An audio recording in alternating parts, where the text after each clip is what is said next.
Hey guys, welcome back to the Nintendo vs Sega series. Today's game is Flicky on the arcade. By the way, I'm not gonna do a complete playthrough of this game because of basically two main reasons. I normally use cheats in here, not surprising for you at all. And for some reason I haven't found, or I didn't find the infinite life cheat in this game. And even if, well, you can lose all your lives, I cannot continue in this game. It doesn't have the countdown in here. You have to start all over again, basically. And the other reason for me not to play this game completely is the length. This game is kind of long. It has around 50 levels, and I know you are not gonna be watching every single of these kind of repetitive levels, even if the gameplay could be entertaining for me to play 10-20 minutes at most.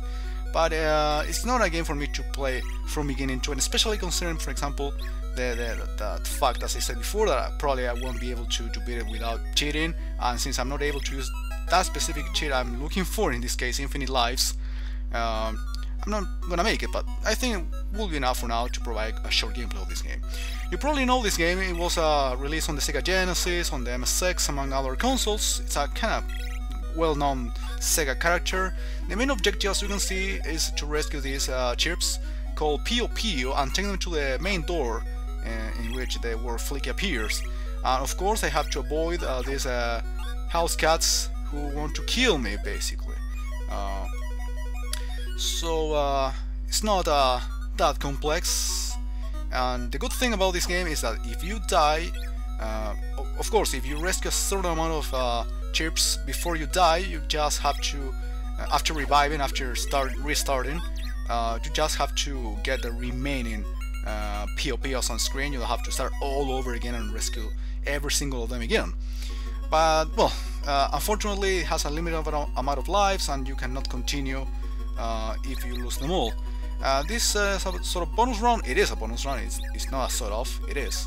After the second round, in which I have to rescue all the POPs, and well, you got the perfect 20 in total. So it's kind of neat. Every 2 or 3 rounds I'm able to play a bonus round. And look at that, look at the sprite of the house cat. It's kind of neat for the time. This game's from '84. It looks kind of 3D-ish in some aspect. I don't know if 3D is probably the wrong concept in here, but probably you get what I mean. Looks pretty awesome for the time. It's sprite that actually used to be common in later games, like the Game Boy Advance used to have a lot of these enhanced sprites. It's pretty interesting. Just in case, for you not to get confused, the screen is looping. It doesn't mean there are so many doors or so many cats on screen. The actual place is really small. It's basically like this, but the area is looping again and again, and you can see the door twice, basically while you are running / flying, rescuing these POPs. What else can I say about this game? Oh yes, well, as you can see, it doesn't have a continuation feature, and doesn't have the continue countdown thing. Okay, let me clarify something I was asked the other day. Actually, I forgot to answer this question somehow. Well, actually I didn't want to answer it on the comments, but instead through a video. Continuation feature is in-game continuation. It's basically it's a different name. I found that those names, both of these names in arcade flyers.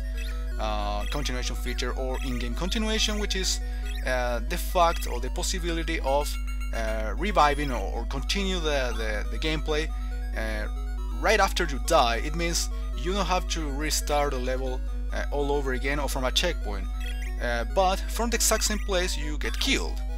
Of course, most of the games in the 90s actually didn't have the continuation feature at all. This is from '84, remember that. Beat-em-ups normally have that characteristic in which if you die, just continue from the exact same place you got killed. No, you don't have to restart from a checkpoint or something like that, unless you lose all your lives, of course.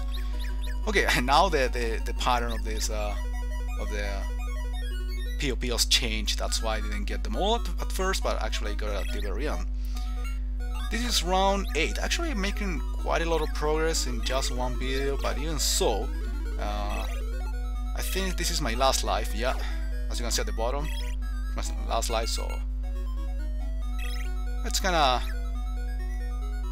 enough for me to play during this amount of minutes, because it gets tedious and kind of boring. The thing is that it doesn't have like 15 levels or 10 levels, and then I kind of like you know, restart all over, pretty much like the previous Sega games I have played. Here there are 48 different levels, which is, well, kind of strange for a game of the time to have such amount of levels. Actually, it's no surprise. I remember Bubble had like 100 levels or so. No, probably less than that, 50 or something. But yeah, it was quite a long game. That's why I didn't want to do a playthrough of it, because I needed quite a lot of patience, quite a lot of time, and then got the game over. And as you can see, I'm not able to continue. There is no countdown, but it was fun. It's you know, enough amount of time. I hope you enjoy this gameplay. You can try this out by yourself if you want to. I'll see you later with another project.